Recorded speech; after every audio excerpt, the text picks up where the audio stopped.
everybody, and welcome back to another episode of We Are Saints. Before we start, I would like to ask you to like and subscribe and share it to all your friends. It would help us a lot. Thank you. So today we're going to be talking about Saint Padre Pio, and he is a man who's often revered as a man of charity and the man of piety.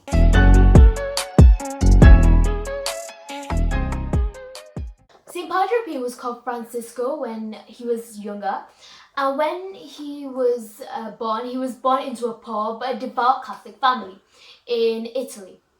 From an early childhood, he spent almost all his time in the local church with his rosary beads, and by the age of 5, he started receiving visions. In the year 1897, Francisco, he met someone called Fra Camillo, and he was a Capuchin monk. And he said to enter the order, you needed this education, and the education that St. Padre Pio was provided wasn't enough to get into the order. And so his parish priest, Father Grazio, he had moved to New York and later to Argentina in order to earn that extra money to send Padre Pio to the order.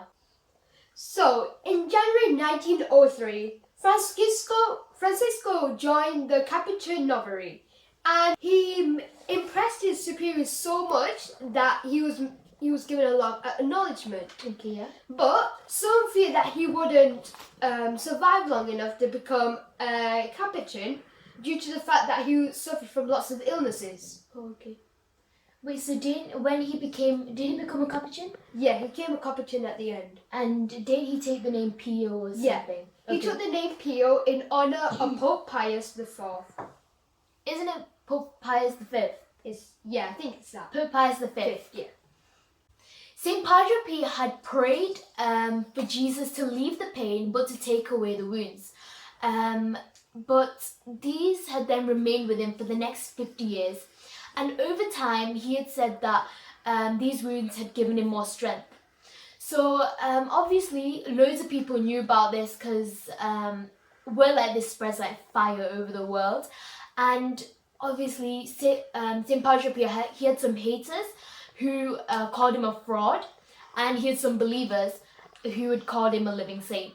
Due to all the publicity that Padre Pio was receiving, the Vatican soon threatened to close down the friary and to tell him to stop saying mass in public. Wait, was this because of his stigmata? Yes. And because loads of people call him fraud and loads of people call him a saint? They didn't like all this mess. Alright, so they also threatened him as well that if he didn't stop doing it, he'll move into a more remote area where not a lot of people will. Christians. Yeah. And they won't see him. So, but in 1933, Pope Pius VI loosened the restrictions on Padre Pio. Mm-hmm. Freed from his solitude, Padre Pio embarked on an extraordinary 35-year journey.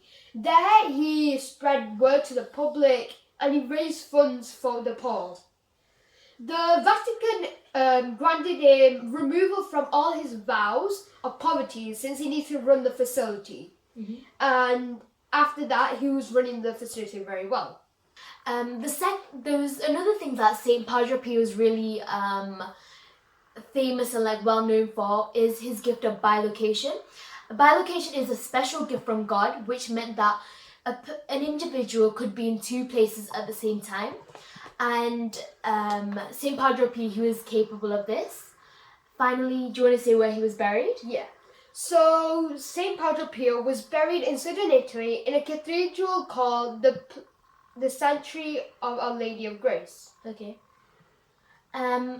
So what I've from what we've said and what we've learned from this life of Saint Padre Pio, I've learned that if we keep a close relationship with Mother Mary, everything will be possible because obviously Mother Mary is the mother of Jesus, and anything that we say to Mother Mary will go straight to Jesus. We saw at the start, he was interested in joining the Capuchin, something like that was the Capuchin friary. Yeah, and so his parish priest went and made money for him to have the education so he could go in. And in that note, we would like to say, Saint Padre Pio, Pray for us.